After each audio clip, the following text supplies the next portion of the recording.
Que bom te ter novamente aqui, querido professor, em mais uma aula da nossa maravilhosa viagem pelo Novo Testamento.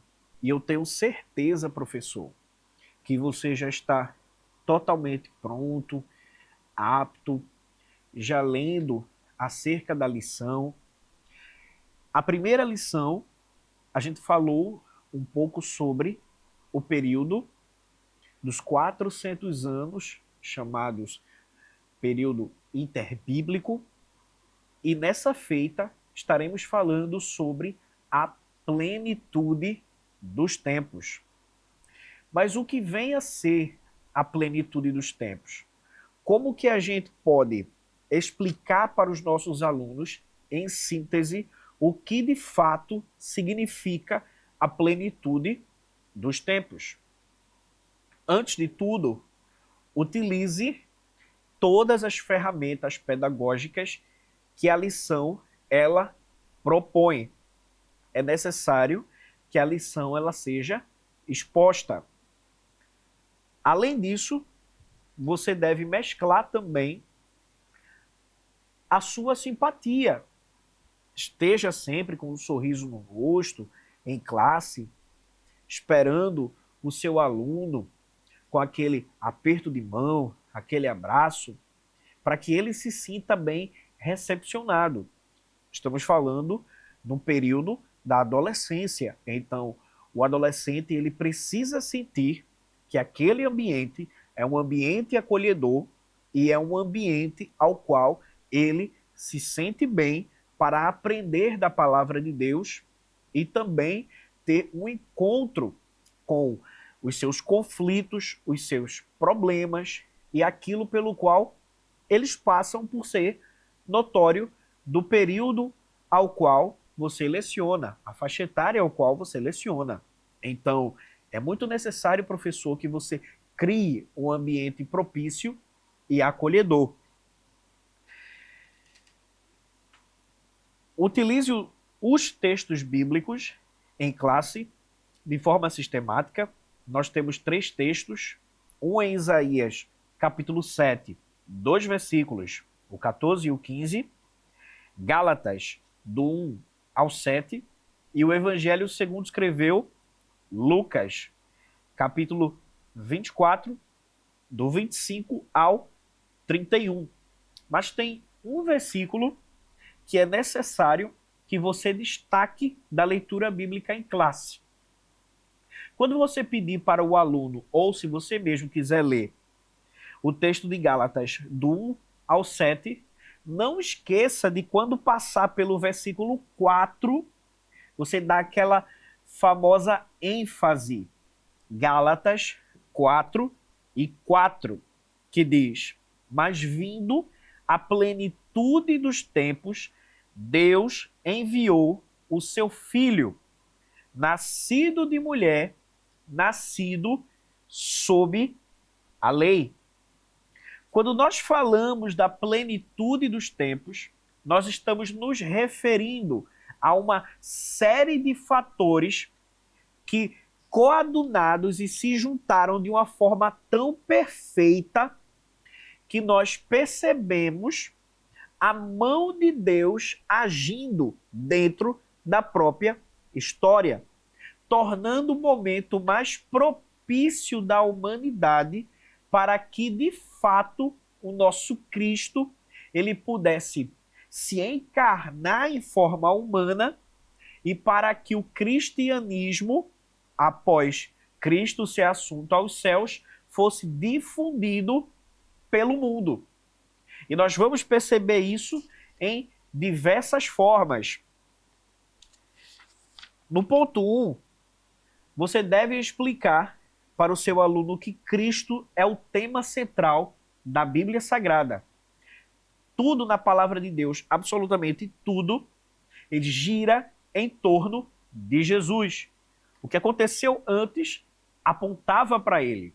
E o que aconteceu depois aconteceu por influência direta dele. Então, Cristo, de fato, é o tema central da Bíblia Sagrada. E quando ele se encarnou em forma humana, se cumpriu uma série de profecias bíblicas do Antigo Testamento que assim foram bem enfáticas. Por exemplo, em Lucas 4:21, percebemos que Cristo, ele cumpre a profecia que está lá no profeta Isaías, que diz: o Espírito do Senhor é sobre mim, porque me ungiu para pregar aos cativos. E ele vai falando sobre o texto e ele diz no final: hoje se cumpriu essa profecia. Ou seja, Cristo, ele como tema central da palavra de Deus, se encarnando em forma humana naquele momento, ele era o cumprimento das profecias messiânicas do Antigo Testamento, que viria até a terra para, assim, redimir o homem dos seus pecados. Há muitas profecias sobre o Messias, profecias essas que foram bem claras acerca de vários detalhes que aconteceram com Jesus. Olha como a Bíblia Sagrada é sensacional. Dizendo que ele viria de uma virgem, não deixe de ler o texto que está em Isaías, capítulo 7 e o verso 14. Eis que uma virgem conceberá e dará à luz a um filho. Seu nome será Emanuel, quer dizer Deus conosco. Então, além de outras profecias, como a cidade ao qual ele viria, profecia que está em Miqueias 5:2, dizendo que de Belém sairia aquele que iria reger todas as nações. Então, nós percebemos que, de fato, Cristo veio na plenitude dos tempos. Quando olhamos para a história, e é bom, professor, que você utilize esses exemplos, a gente percebe que, de acordo com a história, aquele período, de fato, era o período mais propício para que Cristo viesse. Primeiro, a gente observou na aula passada sobre o período interbíblico e sobre como os gregos, eles trouxeram ao mundo uma língua só. Como os gregos trouxeram ao mundo praticamente uma só cultura. Além dos gregos, quando foram dominados pelos romanos, os romanos, eles investiram pesado na construção de estradas e naquilo que a gente chama de paz romana, um paz com X, pax romana, que seria uma espécie de não tolerância de guerras nos lugares onde o Império Romano ele havia dominado. Tudo isso, de fato, propiciou um momento mais sublime, que foi Cristo ter se encarnado e também a difusão do Evangelho depois. Olha que interessante, porque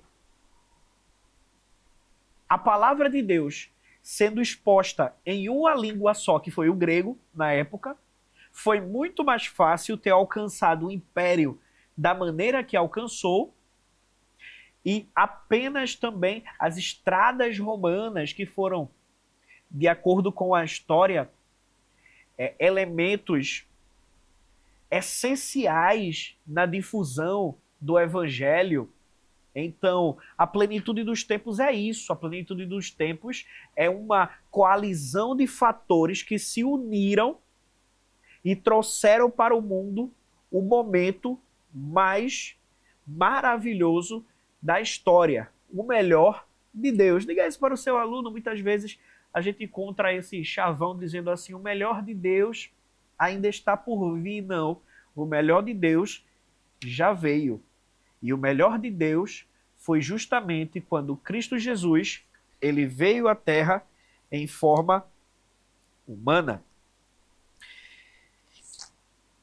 Mostre para o seu aluno a razão, ponto 3, a razão da vinda do Senhor.